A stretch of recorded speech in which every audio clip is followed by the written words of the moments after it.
Hello students, हम लोग twelfth की इकोनॉमिक्स अर्थशास्त्र में अपना चैप्टर नंबर 3 जो था मांग की अवधारणा वो हम लोग कर रहे थे, जिसमें हमने मांग का नियम, मांग के प्रकार, व्यक्तिगत मांग, बाजार मांग, उनके वक्र हमने देखे थे। अब हम पढ़ रहे हैं मांग मात्रा में परिवर्तन या मांग में परिवर्तन की कब जो है अपनी मांगे जाने वाली जो मात्रा है, किसी भी वस्तु की मांगे जाने वाली मात्रा में परिवर्तन होता है। विस्तार का मतलब वृद्धि होती है। कब वृद्धि होती है? तो आप तो कहोगे सर इसमें बहुत सारे तत्व जो है मांग को प्रभावित करते हैं, उनमें किसी में भी अगर परिवर्तन हो जाएगा तो मात्रा में परिवर्तन हो सकता है। जैसे उपभोक्ता की आय, वस्तु की कीमत, स्थानापन्न, पूरक वस्तुएं, ठीक है। उपभोक्ता की जैसे पसंद, रुचि, स्वभाव, भविष्य के बारे में गलत अवधारणाएं, ठीक है। उसके बाद राष्ट्रीय आय, या बहुत सारी ऐसी अवधारणा है जिसके कारण जो है अपनी मात्रा में वृद्धि हो सकती है। इनमें अगर परिवर्तन हो जाए तो मात्रा में वृद्धि हो सकती है। लेकिन यहाँ पे ध्यान रखिएगा कि बहुत सारे जो फैक्टर हैं, बहुत सारे तत्व जो मांग को प्रभावित करते हैं, लेकिन यहाँ पर जो हम पढ़ने वाले हैं मांग मात्रा में परिवर्तन, ये केवल और केवल एक ही तत्व को यानी एक ही फैक्टर को ध्यान में रखते हुए हमें पढ़ना है, और वो है केवल पूर्ण रूप से कीमत। आपको बाकी को ध्यान में नहीं रखना। यानी इस मांग की अगर हम बोल सकते हैं कि इसकी जो अवधारणा जो चलती है कहीं ना कहीं मंत्र जो है वो यही है कि अगर आपको मांग की मात्रा में परिवर्तन, इस डायग्राम को समझना है तो केवल एक ही फैक्टर को लेके हुए आपको चलना पड़ेगा, और वो फैक्टर कौन सा है? वस्तु की केवल और केवल कीमत। बाकी तत्वों को ध्यान में नहीं रखना। बाकी तत्व कौन कौन से हो गए मैंने अभी बताए थे। स्थानापन्न, पूरक वस्तु, उपभोक्ता की आय, उपभोक्ता की पसंद, रुचि, स्वभाव, भविष्य की भावी कीमत, प्रत्याशा। यानी ये सारा का सारा बाकी जो फैक्टर है, बाकी जो तत्व है जो मांग को प्रभावित करने वाले फैक्टर, वो क्या रहेंगे? पूर्णतः स्थिर रहने वाले हैं। तो जब हमें मांग मात्रा में परिवर्तन पढ़ना है तो केवल एक ही वस्तु में, केवल जो वस्तु की कीमत में परिवर्तन होगा, बाकी किसी तत्व में परिवर्तन देखने को नहीं मिलेगा। अब हम इसको पढ़े कि किसी वस्तु की कीमत में परिवर्तन या तो वृद्धि होगी या कमी होगी। अब वृद्धि होगी तो यानी आपको इतना ही देखना, मात्रा में जब वृद्धि होगी ना उसे तो हम विस्तार नाम देंगे, और मात्रा में जब कमी होगी ना उसे हम संकुंचन नाम देंगे, ठीक है। तो यहां पर हम देखते हैं मात्रा में वृद्धि कब होती है। तो आपने जब मांग का नियम पढ़ा था तो मांग का नियम क्या बोलता है? किसी भी वस्तु की कीमत में कमी आने पर मांगे जाने वाली मात्रा में वृद्धि होती है, किसी भी वस्तु की कीमत में बढ़ोतरी होने पर मांगे जाने वाली मात्रा में कमी आती है। तो यहां पर देखो, किसी भी वस्तु की कीमत में कमी आएगी ना, कमी आने पर उपभोक्ता क्या करेंगे? ज्यादा खरीदेंगे, तो मात्रा में क्या होगा? विस्तार होगा। तो यहां पे बोल रहा है किसी वस्तु की कीमत में परिवर्तन या तो कमी हो सकती है या वृद्धि हो सकती है। उस वस्तु की मांगे जाने वाली मात्रा में परिवर्तन को एक ही मांग वक्र पर चलने को दिखाया जाता है। नहीं, जब एक ही मांग वक्र पर आप एरो के रूप में दर्शाओगे इसमें, ठीक है। जब किसी वस्तु की कीमत के अतिरिक्त अन्य कारक जैसे उपभोक्ता की आय में बढ़ोतरी, कमी, उपभोक्ता की रुचि, पसंद में परिवर्तन, प्रतिस्थापन, वस्तु की कीमतों में परिवर्तन के कारण मांग वक्र ऊपर या नीचे की ओर परिवर्तन होता है तो मांग में परिवर्तन कहलाता है। तो किसी भी वस्तु में कीमत के अतिरिक्त अन्य कारकों में उपभोक्ता की आय में बढ़ोतरी, कमी यह होती है। तब यहां पर देखो, यहां पर केवल केवल बहुत सारे तत्व, ये बोलना चाह रहे हैं कि यहां पर ऐसे तत्व है जो मांग को प्रभावित कर सकते हैं, लेकिन आपको कौन सा ध्यान रखना है? केवल कीमत। तो जब वस्तु की कीमत घट जाती है 100 से, जब 75 हो गई, 100 रुपए पर मांग कितनी है? 250। 75 पर मांग कितनी होगी? 500। और 50 पे मांग कितनी हो जाएगी? 750। और 25 पे मांग कितनी हो जाएगी? 1000। यानी जैसे ही कीमत में कमी आती है, मांगे जाने वाली मात्रा में बढ़ोतरी हो जाएगी, तो इसे हम कहेंगे मांग मात्रा में विस्तार हो चुका है। तो यहाँ पे देखो, अन्य बातें समान रहने पर जब केवल कीमत में कमी के कारण वस्तु की अधिक मात्रा खरीदी जाती है तो उसे मांग में विस्तार कहते हैं। तो क्वेश्चन ये बनता है, मांग में विस्तार से क्या अभिप्राय है? तो आपका डायरेक्ट आंसर ये होना चाहिए कि मांग में विस्तार से अभिप्राय है कि वस्तु की जो कीमत है ना, केवल वस्तु की कीमत में जो परिवर्तन के कारण मात्रा में जो परिवर्तन देखने को मिलता है, या तो कमी होगी या वृद्धि होगी, उसको हम मांग मात्रा में विस्तार या संकुचन बोलते हैं। बाकी के जो मांग को प्रभावित करने वाले तत्व हैं, यहां पर हमें उनको स्थिर मान के हुए चलना है। तो विस्तार कब होगा, मात्रा में विस्तार कब होगा? जब वस्तु की कीमत में, केवल कीमत वर्ड ही यूज करना है, जब वस्तु की कीमत में कमी आएगी तो मांगी जाने वाली मात्रा में वृद्धि होती है, जिसे हम विस्तार कहेंगे। और जब वस्तु की कीमत में बढ़ोतरी होगी तो मांगी जाने वाली मात्रा में क्या आएगी? कमी आएगी। भाई वस्तु जब 25 रुपए पर मांग कितनी है? 1000, कीमत और बढ़ गई, 50 पर कितनी होगी? 750। 50 से 75 होगी, कितनी होगी? 500। तो ये जो बताना चाह रहा है कि जैसे जैसे कीमत आपकी बढ़ती चली जाती है, मात्रा में क्या आती जाती है? कमी आती है, इसे हम संकुचन कहते हैं। तो यहां पर केवल एक ही तत्व है, कौन सा? कीमत में परिवर्तन के कारण जो मात्रा में परिवर्तन देखने को मिलता है उसे विस्तार और संकुचन कहते हैं। तो विस्तार क्या है? कीमत में कमी से मात्रा में विस्तार, मात्रा में वृद्धि विस्तार कहलाता है, और कीमत में बढ़ोतरी से मात्रा में कमी संकुचन कहलाता है। डायग्राम एज इट इज जो हमने पढ़ा था मांग के नियम का, वही डायग्राम है, बस एरो के रूप में दर्शाना। विस्तार होता है तो राइट हैंड की तरफ, और संकुचन होता है तो लेफ्ट हैंड की तरफ। तो अब इस डायग्राम को ये समझाना चाह रहा है, इसका विस्तार से वर्णन कर रहा है कि चित्र ए के अनुसार, इस डायग्राम की बात कर रहा है जो हमने ये रखा, इस डायग्राम की बात कर रहा है कि चित्र ए के अनुसार जब अनार की कीमत 100 रुपए प्रति किलोग्राम है, तब उपभोक्ता द्वारा मांगी जाने वाली मात्रा कितनी है? 250। जब अनार की कीमत है 250 रुपए, उस समय मात्रा कितनी उपभोक्ता मांग कर रहा है? 250 ग्राम।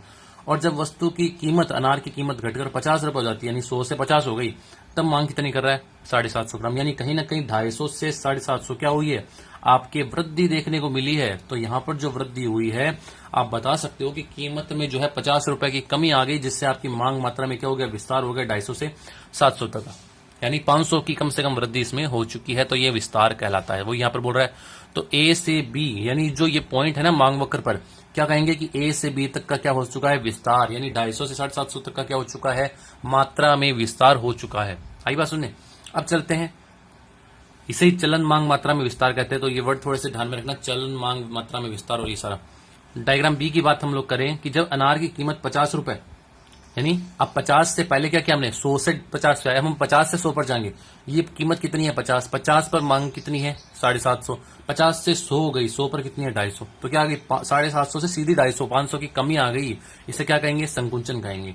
तो जब अनार की कीमत 50 रुपए प्रति किलोग्राम थी, तो अनार की मांग की मात्रा कितनी थी? 750 ग्राम। और अन्य बातें समान रहने पर, जब केवल कीमत में वृद्धि होने पर वस्तु की कम मात्रा खरीदी जाती है, तो उसे मांग का संकुचन कहते हैं। तो इसलिए उसी मांग वक्र पर नीचे से ऊपर की ओर गति करते हुए हमें अनार की कीमत तो 50 रुपए प्रति किलोग्राम से बढ़कर 100 हो गई। तो क्या होगा? वस्तु की मांगे जाने वाली मात्रा घटकर 250 ग्राम पर आ गई, यानी 750 से 250 ग्राम पर। इसे क्या कहेंगे?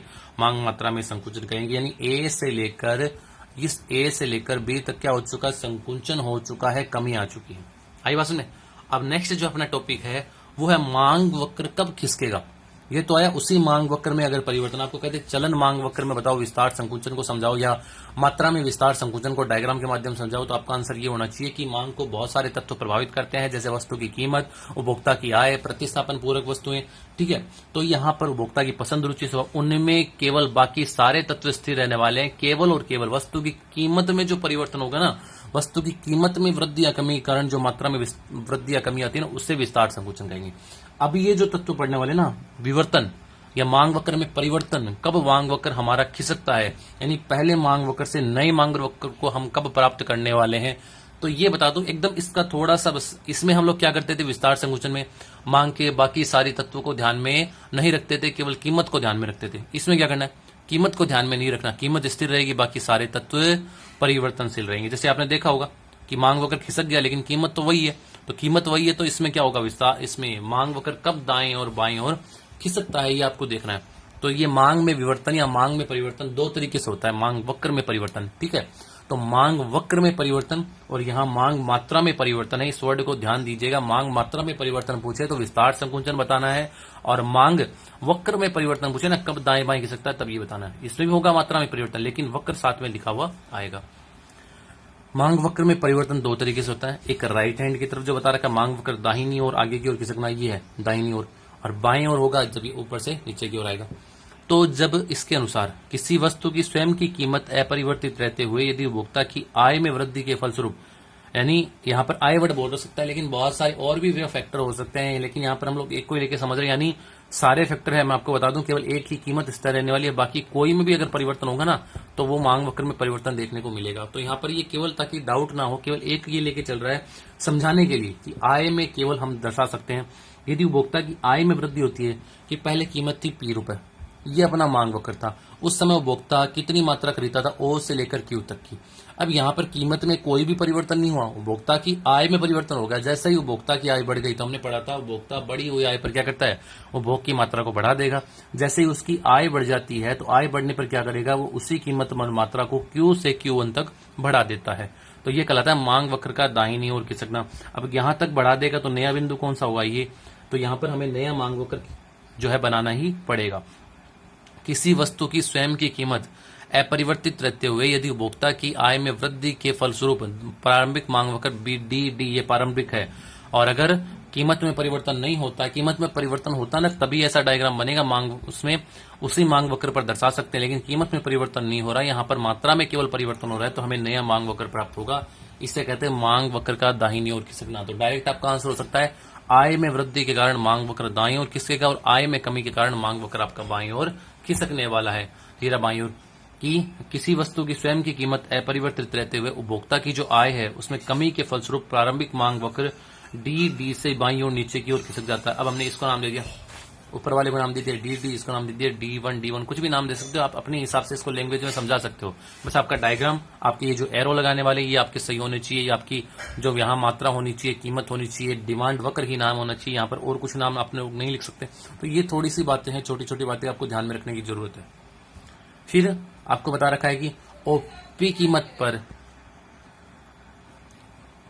ओपी कीमत पर मांग की मात्रा कितनी है, ओ क्यू है, और घटकर कितनी हो जाती है, यानी ओपी कीमत पर मांग की मात्रा कितनी है। जैसे उपभोक्ता की आय में कमी आती है, मांग मात्रा घटकर कितनी हो जाती है, ओ से लेकर क्यू तक आ जाती है। यानी पहले कितनी थी, ओ से लेकर क्यू तक थी। जैसे ही उपभोक्ता की आय में, जैसे पहले कितनी थी कि जो वस्तु की कीमत पी थी उस समय मात्रा ओ से लेकर क्यू तक थी। जैसे ही कीमत में क्या आ गई, कीमत में परिवर्तन हुआ, उपभोक्ता की आय में कमी आ गई, तो आय में कमी आने का हमने पढ़ा था कि उपभोक्ता क्या करता है, आय बढ़ती है तो उपभोग बढ़ा देता है, और आय में कमी आती है तो वो अपना उपभोग थोड़ा सा सीमित कर देगा। तो जो मात्रा में कमी आ जाएगी तो हमें नया मांग वक्र प्राप्त होगा डी से D1 की ओर। तो ये कहलाता है। हमने मांग का नियम पढ़ लिया था। मांग के नियम की व्युत्पत्ति में सीमांत उपयोगिता, सम सीमांत उपयोगिता नियम हमने पहले चैप्टर में पढ़ा था, सारा वही आप पढ़ लीजिएगा कि एक वस्तु के संबंध में, दो वस्तु के संबंध में, सारा वही है, ठीक है। और लास्ट बाकी का जो नेक्स्ट टॉपिक है वो हम अगली क्लास में देखने वाले हैं कि मांग के नियम लागू होने के कारण क्या है, ठीक है। जैसे सीमांत उपयोगिता, रास नियम, प्रतिस्थापन प्रभाव। तो प्रतिस्थापन हमने पढ़ा था, एक वस्तु के स्थान पर दूसरी वस्तु का क्या प्रभाव पड़ने वाला। आय प्रभाव, आय बढ़ने पर, कमी आने पर क्या फर्क पड़ेगा, या किसी वस्तु की कीमत घटती है तो अन्य उपभोक्ता उस वस्तु को नहीं खरीद पाते। जो भी इसमें जो आती है, किस वस्तु की कैसी मात्रा है। मांग के नियम के अपवाद भी हम लोग पढ़ने वाले हैं कि ऐसी वस्तुएं जहां पर मांग का नियम लागू नहीं होता है, उन वस्तुओं पर मांग का नियम लागू नहीं हो सकता। एक तो जैसे अपने अनिवार्य जो वस्तु हो सकती है, जैसे दवाइयां वगैरह जो है, ठीक है, या खाद्य जो सामग्री है, वहां पर मांग का नियम जो कहीं ना कहीं ये अपवाद ही चलता है। प्रतिष्ठात्मक प्रतीक वाली वस्तुएं हैं, गिफिन वस्तुएं क्या होता है, ये हम नेक्स्ट क्लास में पढ़ने वाले हैं। तो ठीक है, नेक्स्ट क्लास में हम इस चैप्टर को कंप्लीट कर देंगे, इसके क्वेश्चन आंसर भी कर लेंगे। Thank you.